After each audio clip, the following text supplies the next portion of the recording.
नमस्कार, nation TV Bharat में आपका स्वागत है। मैं हूं सोनी। आइए आज की खास खबरों से कराते हैं रूबरू।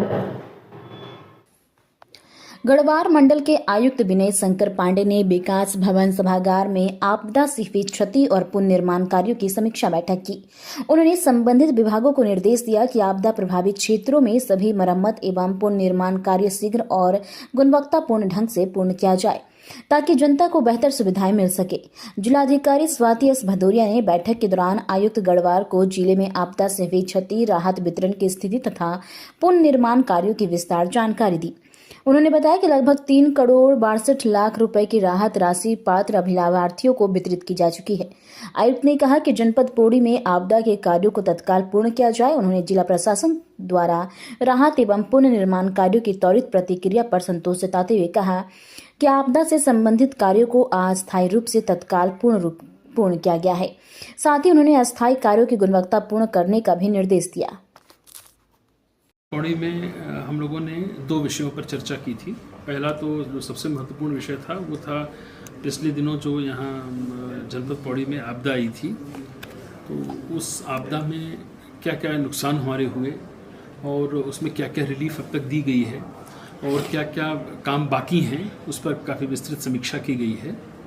तो मुख्य रूप से जैसे आपको जानकारी होगी ही कि हमारे सभी विभाग, चाहे वो पेयजल हो, विद्युत विभाग हो, सड़कों के डिपार्टमेंट PMGSY, PWD, शिक्षा विभाग, पंचायत भवन, ये किसी न किसी रूप में आपदा से सभी प्रभावित रहे हैं।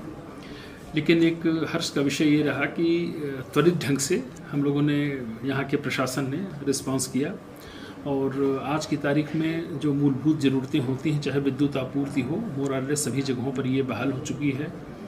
पेयजल लाइनें काफ़ी क्षतिग्रस्त हुई थी, लगभग 460 के आसपास पेयजल लाइनें क्षतिग्रस्त हुई थी, उनको भी टेम्परेरी रूप से बहाल किया गया है। पेयजल की ऐसा कोई संकट नहीं है।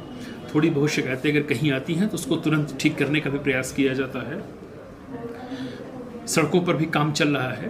तो आज अभी बैठक में ये निर्णय लिया गया है कि सचिव आपदा से भी मेरी दूरभाष पर वार्ता भी हुई और उम्मीद कर रहे हैं कि कल या परसों तक काफ़ी बड़ी धनराशि इस जनपद के लिए रिलीज़ भी हो जाएगी।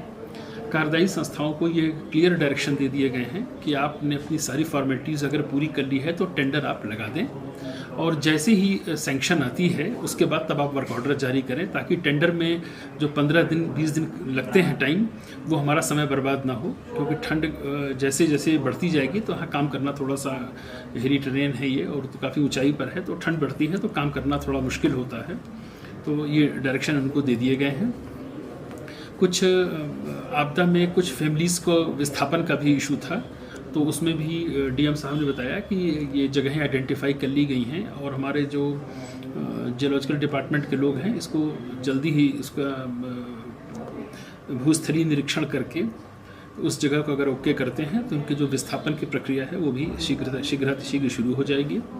सैंजी गांव में अभी केवल 6 फैमिलीज़ ऐसी हैं जो अभी बाहर रह रही हैं। बाकी चूँकि करीब 5.5 लाख रुपए शायद हर परिवारों को आवास के लिए दिए गए थे, तो अधिकांश का ने अपना कुछ काम भी शुरू कर दिया है और वो लोग छोड़ के नहीं जाना चाहते हैं, तो उसी घरों को अपने ठीक कर रहे हैं। 6 फैमिलीज़ अभी नहीं गई हैं, उनका भी पूरी देखभाल अच्छे ढंग से की जा रही है और खाद्यान्न की कोई समस्या नहीं है। उन सभी को सही समय पर भोजन, पानी, राशन सभी चीज़ें उनको दी गई हैं, एडवांस में भी दी गई हैं, ताकि उनके दैनिक जीवन में किसी प्रकार की कोई दिक्कत ना हो। तो ये आपदा से रिलेटेड इस विषयों पर हम लोगों ने गहन समीक्षा कर ली है।